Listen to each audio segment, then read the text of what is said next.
রাহুল গান্ধীর ন্যায়যাত্রা সংক্রান্ত সভায় না পুলিশের পশ্চিমবঙ্গে, আমি অসমের বা মণিপুরের কথা বলছি না, শিলিগুড়িতে রাহুল গান্ধীর ন্যায়যাত্রা সংক্রান্ত সভায় অনুমতি দেয়নি রাজ্য পুলিশ তৃণমূল সরকারের বিরুদ্ধে। একেবারে এভাবেই অসহযোগিতার অভিযোগ তুলেছেন অধীর রঞ্জন চৌধুরী। বিজেপি শাসিত মণিপুর অসমের সঙ্গে একদম পশ্চিমবঙ্গের তুলনা টেনেছেন তিনি। বিজেপির এজেন্টের মতোই কথা বলছেন অধীর রঞ্জন চৌধুরী। এভাবে কটাক্ষ করেছে তৃণমূল। দেখুন, তারপর আসবো আলোচনায়। পশ্চিমবঙ্গে ঢোকার পর সেখানে প্রশাসনের কাছ থেকে যে সহযোগিতা আমরা আশা করেছিলাম, প্রশাসনের কাছ থেকে সেই সহযোগিতা আমরা পাচ্ছি না। বাংলায় রাহুল গান্ধীর ন্যায়যাত্রায় অসহযোগিতা করা হচ্ছে। মমতা বন্দ্যোপাধ্যায় সরকারের প্রশাসন পদে পদে অসহযোগিতা করছে, এমনই বিস্ফোরক অভিযোগ করলেন অধীর চৌধুরী। এই ইস্যুতে বিজেপি শাসিত মণিপুর অসমের সঙ্গে তুলনা টানলেন পশ্চিমবঙ্গে। রাহুলের ন্যায়যাত্রা ঘিরে কি অন্যায় হচ্ছে? কংগ্রেসের অভিযোগ, বিজেপি শাসিত মণিপুরে পুলিশের অনুমতি না পেয়ে সভা বাতিল করতে হয়েছিল। বিজেপি শাসিত অসমে রাহুল গান্ধীর বিরুদ্ধে এফআইআর দায়ের করা হয়েছে। এবার রাহুলের ন্যায়যাত্রা বাংলায় ঢোকার পর তৃণমূল শাসিত সরকারের প্রশাসন অসহযোগিতা করছে বলে অভিযোগ করল কংগ্রেস। মণিপুরে আমরা সেখানকার বিজেপি সরকারের কাছে সহযোগিতা পাইনি, নানা রকমের বাধা সৃষ্টি করা হয়েছিল। আসামে পড়েছে, সেখানেও আমাদের উপরে লাঠিচার্জ পর্যন্ত হয়েছে, আমাদের নেতাদের বিরুদ্ধে কেস দেখানে দেওয়া হয়েছে। পশ্চিমবঙ্গে ঢোকার পর সেখানে প্রশাসনের কাছ থেকে যে সহযোগিতা আমরা আশা করেছিলাম, প্রশাসনের কাছ থেকে সেই সহযোগিতা আমরা পাচ্ছি না। শুরুতেই রাস্তার বাঁদিকে আমাদের স্টেজ করার কথা, বাঁদিকে করার পরিবর্তে ডান দিকে করতে হলো প্রশাসনের হস্তক্ষেপে। সামান্য কারণে এখানকার প্রশাসন অসহযোগিতা করছে। একটা প্রশাসনিক নির্দিষ্ট কারণে একটা নির্দিষ্ট দিনে একটা নির্দিষ্ট জায়গায় সমস্যা।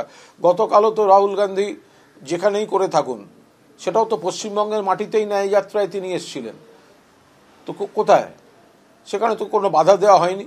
কিন্তু কোনো অংশে, কোনো অঞ্চলে যদি প্রশাসনিক কোনো সমস্যা থাকে, তো সেই জায়গাটায় প্রশাসন তার সমস্যার কথা জানিয়েছে। সেটা জোর করে তাতে রাজনীতির রং দেওয়ার কি প্রয়োজন আছে? বৃহস্পতিবার অসম থেকে তৃণমূল শাসিত বাংলায় পা দিতেই কোচবিহারে বিক্ষোভের মুখে পড়ে রাহুল গান্ধীর ন্যায়যাত্রা। এরই মধ্যে শুক্রবার অধীর চৌধুরী দাবি করলেন, রবিবার তাদের পূর্ব নির্ধারিত সভার অনুমতি দিচ্ছে না তৃণমূল সরকারের প্রশাসন। এখানে আমরা 28 তারিখে একটা সভা করার অনুমতি চেয়েছিলাম, সেখানেও সেই সভা করতে দেওয়া সম্ভব হবে না বলে মনে হচ্ছে, কারণ প্রশাসন সেখানেও অনুমতি দিচ্ছে না। প্রশ্ন হলো এটা, রাহুল গান্ধীর এই যে ন্যায়যাত্রা, তার যে প্রোগ্রাম, কোথায় যাব না যাব, সমস্ত চার্ট কিন্তু আমরা অনেক আগে দিয়ে দিয়েছি। হঠাৎ করে রাহুল গান্ধী রাতারাতি কোনো প্রোগ্রাম করছে না। আজকে মমতা ব্যানার্জি হয়েছে রাজীব গান্ধীর জন্য, মমতা ব্যানার্জি মুখ্যমন্ত্রী হয়েছে সোনিয়া গান্ধীর আশীর্বাদ ছিল তার জন্য। তার ছেলে রাহুল গান্ধী একটা পদযাত্রা করলে মমতা ব্যানার্জি 235টা এমএলএ কমে 220টা এমএলএ হবে না।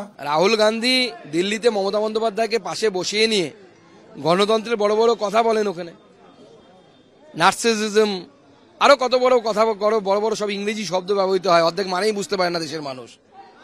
এখন নার্সিসিজম কাকে বলে, কাকে একনায়কতন্ত্র বলে, মানুষ বুঝতে পারছে তো। এখন রাহুল গান্ধী আরো বেশি করে বুঝতে পারছেন। আর একটু আসুন মুর্শিদাবাদে এসে, যে আপনার দলের যে কর্মীরা মারা গেছেন তাদের বাড়িতে যান, গণতন্ত্র কাকে বলে আপনি শিখতে পেয়ে যান। শিলিগুড়ি পুরসভা সূত্রে খবর, 28 তারিখ কংগ্রেস যেখানে সভা করার জন্য অনুমতি চেয়েছে, সেখানে পুরসভার পূর্ব নির্ধারিত কর্মসূচি রয়েছে।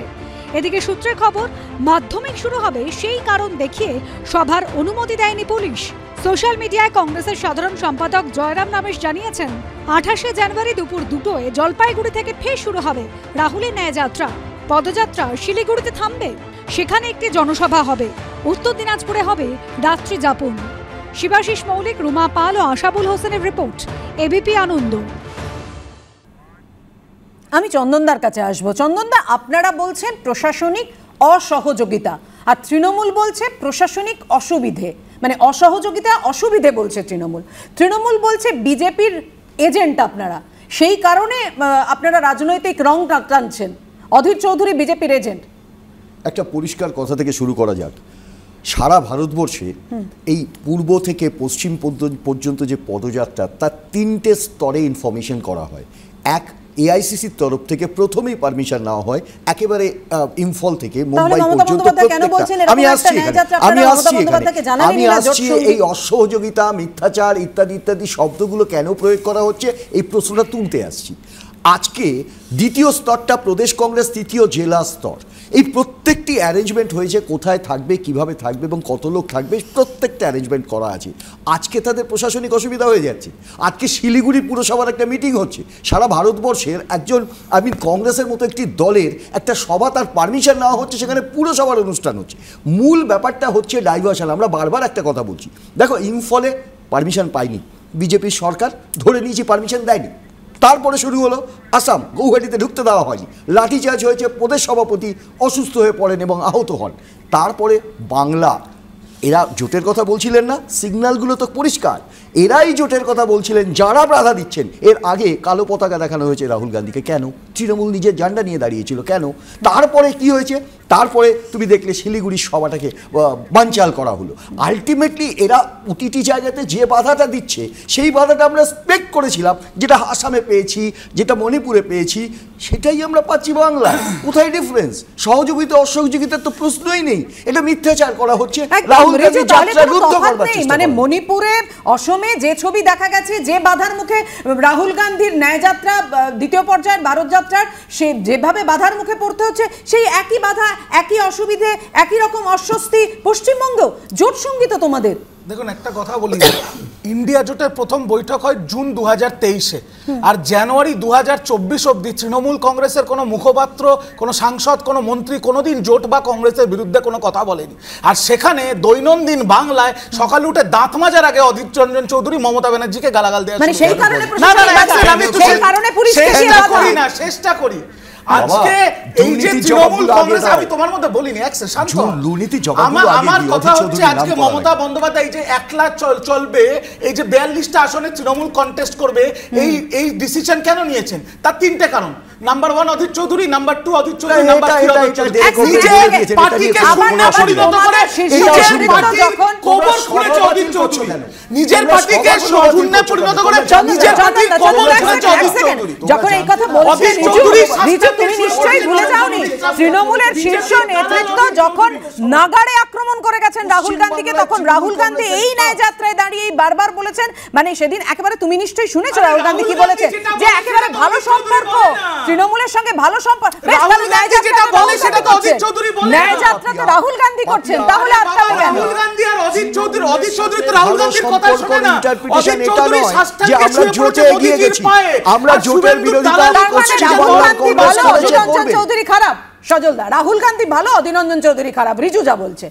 সজল, রাহুল গান্ধী ভালো, অধীর রঞ্জন চৌধুরী দালাল। আচ্ছা দালাল, মুশকিল হচ্ছে যে এ ওকে বলছে দালাল, কংগ্রেস বলছে তৃণমূল বিজেপির দালাল, আর তৃণমূল বলছে অধীর চৌধুরী বিজেপির দালাল, আর আমরা বলছি আমাদের, আমি বলছি দাদা পরে, আর আমরা বলছি আমাদের কোনো দালাল নাই, আমাদের কোনো ব্রাঞ্চ নাই।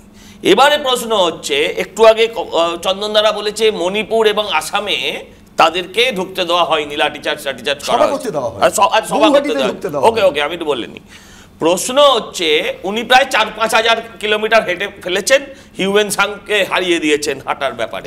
তো প্রশ্ন যেটা হচ্ছে, এই 4-5 হাজার কিলোমিটার রাস্তায় বিজেপি শাসিত আরো বহু স্টেটের উপর দিয়ে তিনি হেঁটে এসছেন, সেখানে কোথাও বাধা দেওয়া হয়নি। যদি বিজেপি হিসেবে বাধা দেওয়া হতো তাহলে সবকটা স্টেটে বাধা দেওয়া হতো। আমার প্রশ্ন, না তাই বলছি, মণিপুরের বর্তমান অবস্থা আপনারা জানেন, আপনারা জানেন, আরে কেনটা তো উত্তর দিচ্ছি তো রে বাবা। তো আরে ভাই এফআইআর করা হয়েছে, তো আসামে একই অভিযোগ বিরোধীদের মিটিং করতে দেওয়া হয় না, মিছিল করতে দেওয়া হয় না, নাম বলেন কেন? আপনি যদি বলেন তাহলে এক্সট্রা টাইম দিতে হবে, বাইরে বিরোধীরা করছে আপনাদের শাসিত রাজ্যে। আমি আবারও বলেছি আসামে ঢুকতে দেওয়া হয়নি, কিছু নিশ্চয়ই কারণ ছিল। আমি তো ওই কুণাল ঘোষের মতন না সর্বজ্ঞানী, আমি তাই বলতে পারবো না কি কারণটা ছিল, শেষ করেনি। কিন্তু প্রশ্ন হচ্ছে, এখনো জয়রাম রমেশের মতন একজন সর্বভারতীয় নেতা, সে প্রতিদিন কাঁদে কেন যে মা তুমি 10 মিনিটের জন্য এটা তো উত্তর দিতে হবে যে জয়রাম রমেশ সে এখনো কাঁদে কেন? না কেন? আচ্ছা, আমি সায়নদীপের কাছে আসবো। ইন্ডিয়ার বৈঠকে রাহুল গান্ধীকে মমতা বন্দ্যোপাধ্যায় ফেভারিট বলেছিলেন, এবং রাহুল গান্ধী মাত্র আমরা 2-3 দিন আগেই শুনেছি বলছেন আমাদের সিট নেগোসিয়েশন চলছে, মমতাজির সঙ্গে আমার কথা হয়, পার্টির কথা হয়, তারপরও এই বাধা তৃণমূলের তরফ থেকে, যেটা অভিযোগ কংগ্রেস করছে। সায়নদীপ, পাপিয়াদি, আমি শুরুতে আমাদের আজকে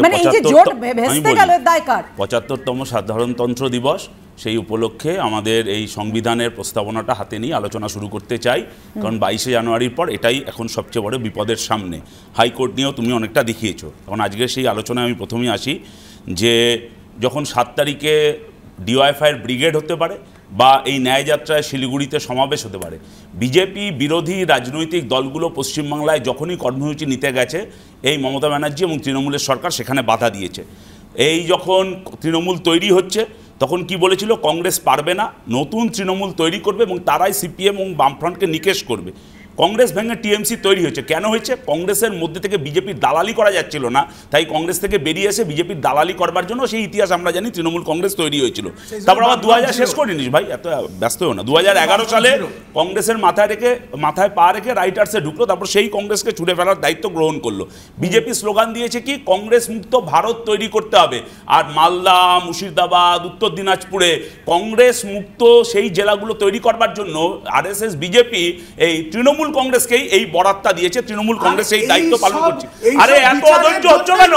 এত বেহায়ার মতো তুমি কথা বলছো কেন? এত অধৈর্য হচ্ছে কেন? এত বেহায়ার মতো আচরণ করছো কেন? ধৈর্য তোমার সময় একটা কথা বলিনি, এত তোমাকে শুনতে পাগল হচ্ছে। তুমি পাগল হতে পারো, তোমার জন্য আমি কথাগুলো বলছি না।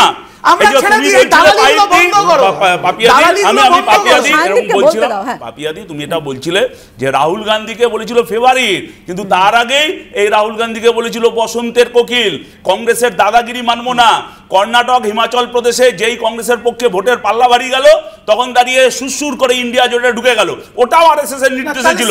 আবার যা রাজ্যে 3টে রাজ্যে একটু বিজেপি পাল্লা ভারী হওয়ার জন্য বিজেপি দালাল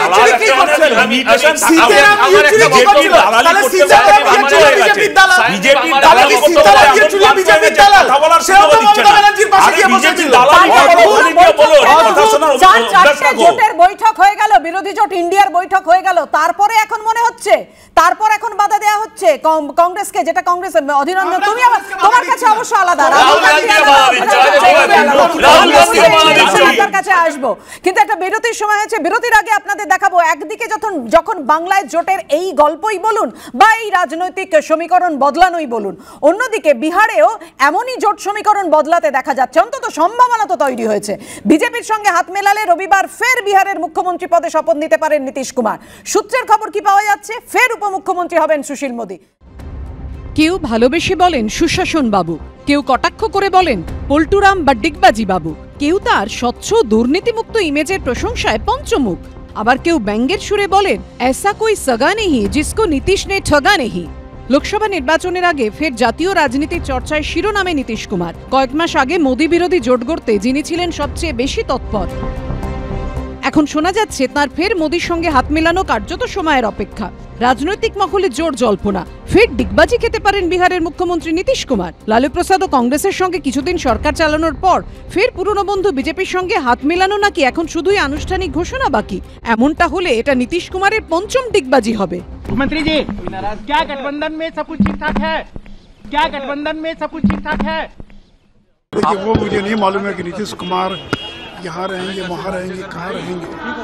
लेकिन मैंने आज दिल्ली में भी कहा था कि राजनीति में कोई दरवाजा परमानेंट बंद नहीं होता, आवश्यकता के अनुसार दरवाजा खुलता रहता है, बंद होता रहता है।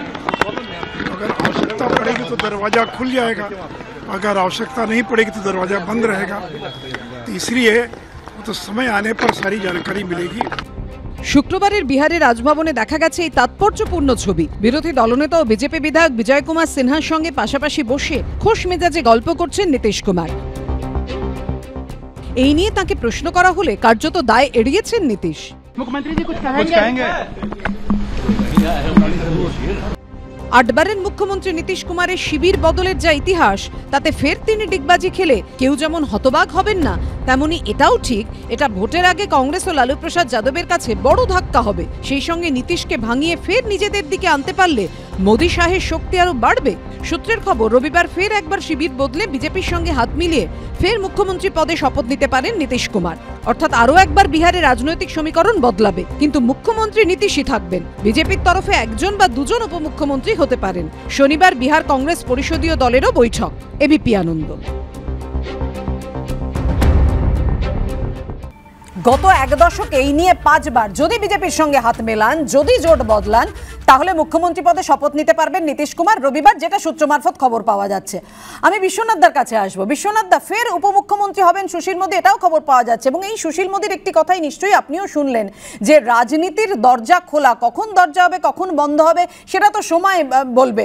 এই কথাও রাজনীতিতে আছে যে রাজনীতি সম্ভাবনার শিল্প। তো এখানেই তো প্রশ্ন উঠছে যে বিরোধী জোট ইন্ডিয়ার সম্ভাবনা আগামী লোকসভা নির্বাচনে আদৌ কতটা থাকছে?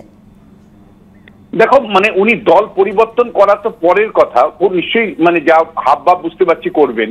এই যে ইন্ডিয়া জোটের অন্যতম শরিক চলে যেতে পারে, এই প্রচারটাই কিন্তু ইন্ডিয়া জোটের পক্ষে ভয়ঙ্কর ক্ষতিকারক। তার কারণটা হলো যারা ভোট দিবেন তারা মনে করবেন যে এই জোটটা প্রথম থেকেই শরিকদের নিয়ে চলতে পারছে না, শরিকদের নানা দ্বন্দ্বের কথা আছে, মানে চেয়ারপারসন কে হবে তা নিয়ে প্রশ্ন আছে, নেতৃত্ব কে দিবে প্রশ্ন আছে।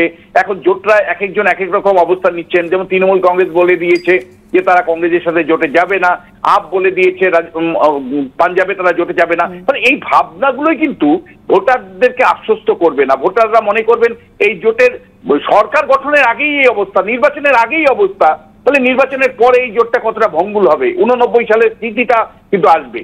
এবং একই সাথে তোমাকে আরেকটা জিনিস বলতে চাই যে দেখো, রাহুল গান্ধীর যাত্রাটাকে আটকানোর চেষ্টা তৃণমূল কংগ্রেস কেন করছে? একটা হলো অবস্থাগত দিক থেকে তৃণমূল যদি দেখো 21 সালের পরে, শুধু আমি তথ্য দিচ্ছি, 76 বার বিজেপি কে কলকাতা হাইকোর্টে যেতে হয়েছে সভা করবার জন্য। আজকেও যে সন্দেশখালীতে সভা হলো, সরি হিঙ্গলগঞ্জে সভা বিরোধী দলের নেতা করলেন কলকাতা হাইকোর্টের মামলার প্রেক্ষিতে। মানে বিভিন্ন রাজনৈতিক দল সবসময়ই তাদেরকে মানে কোর্টে গিয়ে কিন্তু কোর্টে গিয়ে তাদেরকে আয়োজন করতে হয়। বিশ্বনাথ দা বক্তব্য শেষ করুক। হ্যাঁ বিশ্বনাথ দা, আমি বলছি যে এই রাহুল গান্ধী একা নয়, সিপিএম থেকে শুরু করে আইএসএফ থেকে শুরু করে বিজেপি সবাইকে পশ্চিমবাংলাতে সাধারণভাবে অনুমতি দেওয়া হয় না, কোর্টে গিয়ে তাদের অনুমতি নিতে হয় এবং এটা নিয়ে মমতা বন্দ্যোপাধ্যায় কন্যাশ্রী যুবশ্রী দিতে পারেন, কিন্তু পশ্চিমবাংলায় গণতন্ত্র দিতে পারেননি। চন্দনদা, পাঞ্জাব একদিকে বাংলা, বিহার কিভাবে সামলাবে ইন্ডিয়ার জোট? না, এখানে দেখো পরিষ্কার একটা ব্যাপার। প্রত্যেকটা দল, আমরা বারবার একটা কথা বলেছি যে প্রত্যেকটা দল তার নিজের আইডেন্টিটি আছে, সে তার নিজের প্রোগ্রাম আছে, তারপরে কমন মিনিমাম প্রোগ্রামে তারা একটা জোট করেছে এবং সেটা ইন্ডিয়ার নামে জোটটা করা হয়েছে এবং সে নামটাও দিয়েছেন তথাকথিতভাবে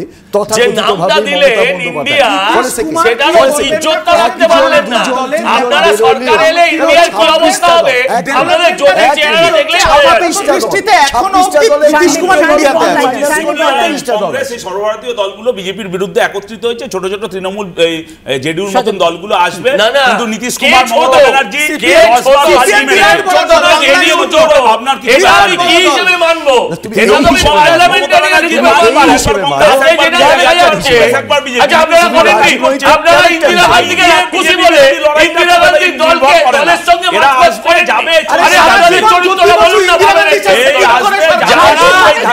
বিরোধী জোট ইন্ডিয়ার ভবিষ্যৎ অবশ্যই সেদিকে আমাদের নজর থাকবে, কিন্তু বিহারের সমীকরণ কি হতে চলেছে প্রতি মুহূর্তের আপডেট আপনাদেরকে দিতে থাকবো। এই মুহূর্তের আলোচনা এখানেই শেষ করছি। একটু পরেই দেখুন চটজলদি নয়, চোখ রাখুন এবিপি আনন্দে।